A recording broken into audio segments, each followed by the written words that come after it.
नमस्कार, नक्षत्र दुनिया चैनल में आप सभी का हार्दिक स्वागत है। मित्रों, आज के वीडियो में हम केतु ग्रह से संबंधित बातों पर चर्चा करेंगे। केतु के 10 ज्योतिषीय सूत्रों को उदाहरणों के माध्यम से समझेंगे। इसके अलावा यदि आपकी कुंडली में केतु ग्रह शुभ रिजल्ट ना दे रहे हों तो उनके उपायों पर भी विचार आज के वीडियो में किया गया है। यदि आप चैनल पर नए हैं तो चैनल को सब्सक्राइब अवश्य करें। वीडियो ज्ञानवर्धक लगे तो लाइक जरूर करें। आइए शुरू करते हैं। मित्रों, केतु ग्रह से संबंधित ज्योतिषी सूत्रों पर विचार करने से पहले हमें केतु ग्रह को समझना होगा ताकि फलों को समझने में आसानी हो। देखिए, राहु और केतु दोनों का कोई भी भौतिक स्वरूप नहीं होता, यानी ये दोनों पिंड के रूप में, ग्रह के रूप में विद्यमान नहीं है, केवल इन्हें छाया ग्रह माना जाता है। राहु की बात करें तो शनिवत माने जाते हैं ये, केतु की बात करें तो कुजवत माने जाते हैं, यानी कुजवत यानी मंगल के समान फल देने वाले। आपकी कुंडली में यदि मंगल शुभ होकर कुंडली के कारक ग्रह बनकर बैठे हैं और केतु की स्थिति बढ़िया है, कुंडली के अंदर शुभ है, तो केतु आपको अच्छे रिजल्ट देंगे। यदि मंगल की स्थिति खराब है और केतु भी नीच के होकर बैठ गए तो ऐसी परिस्थिति में केतु के आपको बुरे प्रभाव दिखाई देते हैं। देखिए, केतु का प्रमुख कार्य है विच्छेदात्मक स्थिति उत्पन्न करना, अनिश्चय की स्थिति उत्पन्न करना। कुंडली के जिस भी भाव में केतु ग्रह बैठेंगे वहां पर अनिश्चय की स्थिति उत्पन्न करते हैं, यानी जातक के पास उस भाव से संबंधित पर्याप्त रूप से चीजें होने के बावजूद वह उन चीजों से संतुष्ट नहीं होता। कोई ना कोई चीज की तड़प जातक के जीवन काल में बनी रहती है, तो इस प्रकार की स्थितियां उत्पन्न करते हैं। केतु का संबंध यदि कुंडली के अष्टम भाव से हो जाए तो ऐसी परिस्थिति में ये आकस्मिकताओं को जन्म देते हैं। आकस्मिक घटना या आकस्मिक धन लाभ हो, या फिर कह सकते हैं कि रहस्यमयी बीमारियां हो, जो बीमारियां पकड़ में नहीं है, उनका कारण भी केतु ग्रह को ही माना जाता है। लेकिन ध्यान रखें, केतु ग्रह मोक्ष के भी कारक हैं। यदि केतु का संबंध गुरु से हो जाए, या कुंडली के अष्टम भाव से हो जाए, या कुंडली के नवम भाव से हो जाए, या फिर कुंडली के द्वादश भाव से हो जाए, तो ऐसी परिस्थिति में केतु ग्रह जातक को ऊंचा उठाने का कार्य करते हैं, यानी केतु को धर्म का कारक भी माना गया है। केतु को यदि गुरु का साथ मिल जाता है तो ऐसी परिस्थिति में केतु शुभ रिजल्ट देने लगते हैं, अच्छा प्रभाव दिखाते हैं।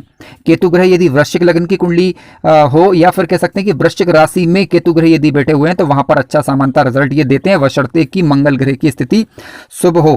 केतु, ध्यान रखें, एक मलेच्छ प्रकार का ग्रह है और विधर्मी ग्रह है। केतु से प्रभावित व्यक्ति जो है परोपकारी होता है। केतु सांप की पूंछ मान सकते हैं आप इसे, राहु को सांप की थोत मान सकते हैं, तो केतु को सांप की पूंछ मान सकते हैं। यानी केतु यदि मान लीजिए लग्न में बैठ जाए किसी जातक की कुंडली के अंदर, तो जातक जीवन काल में भटकता रहता है, यानी भटकाव बना रहता है, उसकी निर्णय शक्ति कमजोर बनी रहती है। क्यों? क्योंकि उसके पास दिमाग तो होता नहीं है, नकल करने में ये माहिर होता है, यानी जैसा कहा जाएगा वैसा केतु करने लग जाता है। मित्रों, किसी भी भाव में यदि केतु ग्रह बैठे हुए हैं वहां पर राशि अंक देख लीजिए आप। यदि 9 नंबर का राशि अंक लिखा है तो इसका मतलब है धनु राशि, और धनु राशि में केतु ग्रह अच्छा रिजल्ट देते हैं। इसके अलावा किसी भी भाव में केतु ग्रह बैठे हुए हैं वहां पर राशि अंक यदि आपको 3 लिखा मिले तो समझ लीजिए मिथुन राशि, और मिथुन राशि में केतु ग्रह नीच अवस्था के माने जाते हैं, अच्छा रिजल्ट ये नहीं देते। हालांकि राहु और केतु की अपनी खुद की राशि नहीं होती, लेकिन केतु की बात करें तो केतु मीन राशि को अपनी खुद की राशि मानता है, यानी मीन राशि में केतु ग्रह बैठे हुए हैं तो समझ लीजिए कि केतु अपनी खुद की राशि में बैठे हुए हैं और अच्छा रिजल्ट देंगे। लेकिन मतांतर के अनुसार वृश्चिक राशि में भी केतु ग्रह जो है सामान्यतः अच्छा रिजल्ट देते हैं। ध्यान रखें, केतु ग्रह कुंडली के दूसरे भाव में और कुंडली के अष्टम भाव में भाव कारक ग्रह माने जाते हैं, अच्छा प्रभाव ये दिखाते हैं, बशर्ते ये नीच राशि के होकर ना बैठे हुए हों। इनके फल किस प्रकार से होंगे, इन पर अभी चर्चा हम आगे करने वाले हैं। ध्यान रखें, केतु ग्रह यदि कुंडली में किसी भी भाव में बैठे हुए हों वहां पर आप नक्षत्र भी चेक कर सकते हैं इनका। केतु ग्रह के नक्षत्र होते हैं अश्विनी, मघा और मूल, ये 3 नक्षत्र केतु के नक्षत्र माने जाते हैं। मित्रों, केतु ग्रह से संबंधित आज का पहला ज्योतिषीय सूत्र इस प्रकार से है। केतु यदि अपनी नीच राशि में यानी मिथुन राशि में जिस भी भाव में बैठ जाएं उस भाव से संबंधित शुभ फलों में कमी करते हैं। इसके अलावा आर्थिक रूप से जातक परेशान रह सकता है, शत्रुओं से लड़ने झगड़ने वाला ऐसा जातक हो सकता है। आइए इस सूत्र को उदाहरण के द्वारा समझते हैं। देखिए, मान लीजिए केतु ग्रह नीच अवस्था के होकर लग्न भाव के अंदर बैठ जाएं तो जातक की प्रकृति अस्थिर किस्म की हो सकती है, निर्णय शक्ति कमजोर हो सकती है, अस्थिर विचारों वाला जातक हो सकता है, यानी किसी एक बात पर टिककर निर्णय ना कर पाए, इस प्रकार की परिस्थितियां उत्पन्न होगी। जब जातक एक बात पर टिककर निर्णय नहीं करता तो ऐसी परिस्थिति में जातक की आर्थिक स्थिति भी सही नहीं रहती, जैसा कि आप समझ सकते हैं। ठीक है, शत्रुओं से जातक लड़ने झगड़ने वाला हो सकता है। अब मान लीजिए कि यही केतु कुंडली के दूसरे भाव के अंदर बैठ जाए तो क्या होगा, यहां से विचार किस बात का करते हैं, धन का विचार करते हैं, तो जातक की आर्थिक स्थिति ठीक ना हो, इस प्रकार की परिस्थितियां उत्पन्न होती है। हालांकि दूसरे भाव में और अष्टम भाव में केतु ग्रह कारक माने जाते हैं। ठीक है, नीच का केतु यही सेकंड हाउस में बैठेगा तो वाणी से संबंधित वाणी दोष उत्पन्न कर सकता है। इसके अलावा आर्थिक रूप से भी जातक परेशान रह सकता है, यानी जिस भाव में भी केतु ग्रह नीच अवस्था के होकर बैठेंगे उस भाव से संबंधित सुफलों में कमी करेंगे, अनिश्चय की स्थिति उत्पन्न करेंगे, उस भाव से संबंधित चीजों को पीड़ित करने का कार्य करते हैं। हालांकि फिर भी आपको कुछ बातों पर विचार करना चाहिए, जैसे कि केतु पर गुरु ग्रह की दृष्टि पड़ रही है अथवा नहीं, केतु ग्रह गुरु के साथ बैठे हुए अथवा नहीं, या फिर केतु का अंशात्मक रूप से बल कितना है, केतु ग्रह यदि मृत अवस्था के अथवा बाल्यावस्था के होकर बैठे हुए हैं, यानी उनका प्रभाव ज्यादा नहीं है, तो फिर ज्यादा दिक्कत उस भाव से संबंधित चीजों में वो नहीं कर पाएंगे। तो सारी बातों को दृष्टिगत रखते हुए ही आप किसी नतीजे पर पहुंचे। मित्रों, केतु ग्रह से संबंधित आज का दूसरा ज्योतिषी सूत्र इस प्रकार से है। केतु यदि अपनी उच्च राशि में यानी धनु राशि में बैठे हों तो ऐसा जातक स्वभाव से परिपक्व होता है, लेकिन अस्थिर मन वाला होगा, निर्णय शक्ति फिर भी कमजोर रहेगी जातक की, परंतु दयावान होगा, धार्मिक होगा और दूसरों पर परोपकार करने वाला होगा। आइए उदाहरण के द्वारा इसे समझते हैं। देखिए, केतु ग्रह को मैंने लग्न भाव में ही लिख दिया है। यहाँ पर 9 नंबर के राशि का अंक लिखा हुआ है, यानी धनु राशि है, जिसके स्वामी ग्रह हुए गुरुदेव। अब गुरु की राशि यानी धनु राशि में केतु ग्रह उच्च के माने जाते हैं।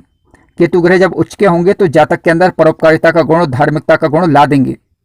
लेकिन देखिए, केतु जिस भाव में भी बैठते हैं वहां अस्थिरता पैदा करते हैं, इस बात को हमें स्वीकार करना होगा। तो जातक अस्थिर मन वाला हो सकता है, लेकिन किस मात्रा में रहेगा निर्भर करेगा कि गुरु कहाँ बैठे हुए हैं। गुरु की दृष्टि यदि लग्न पर पड़ जाए, या फिर गुरु लग्न में ही बैठ जाए, या फिर किसी शुभ ग्रह की दृष्टि लग्न भाव पर पड़ जाए, ठीक है, तो ऐसी परिस्थिति में इस अस्थिरता में कमी आ जाती है और जातक मान सम्मान समाज में दर्ज करता है, अपने धार्मिकता के कारण विशेष विख्यात होता है।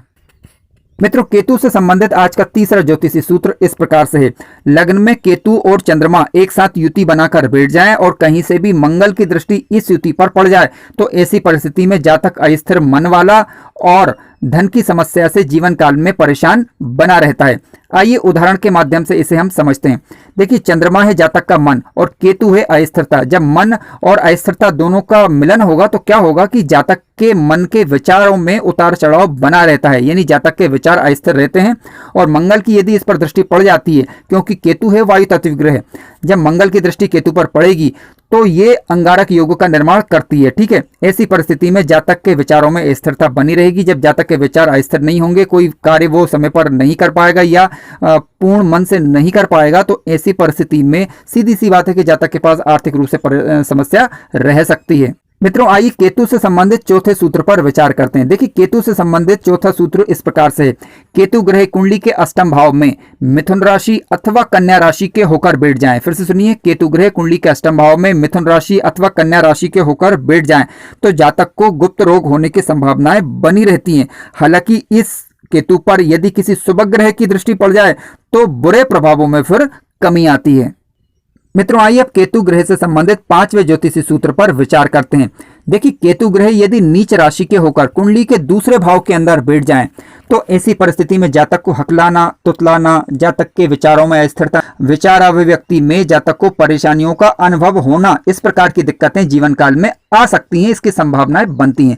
आइए विचार करते हैं कि ऐसा क्यों। देखिए, हालांकि कुंडली के दूसरे भाव में केतु ग्रह कारक माने जाते हैं, अष्टम भाव में भी ये कारक होते हैं, परंतु नीच राशि के नहीं होना चाहिए। केतु ग्रह जब नीच राशि के होकर दूसरे भाव में बैठेंगे तो अस्थिरता लाएंगे, ठीक है। और कुंडली के दूसरे भाव से हम विचार करते हैं वाणी का, परिवार के, कुटुंब के लोगों का और धन का। तो वाणी की क्योंकि बात चल रही है तो वाणी में ये अस्थिरता लाने का कार्य करते हैं। यानी सीधी सी बात है कि जातक को वाणी से संबंधित समस्याएं हो सकती हैं।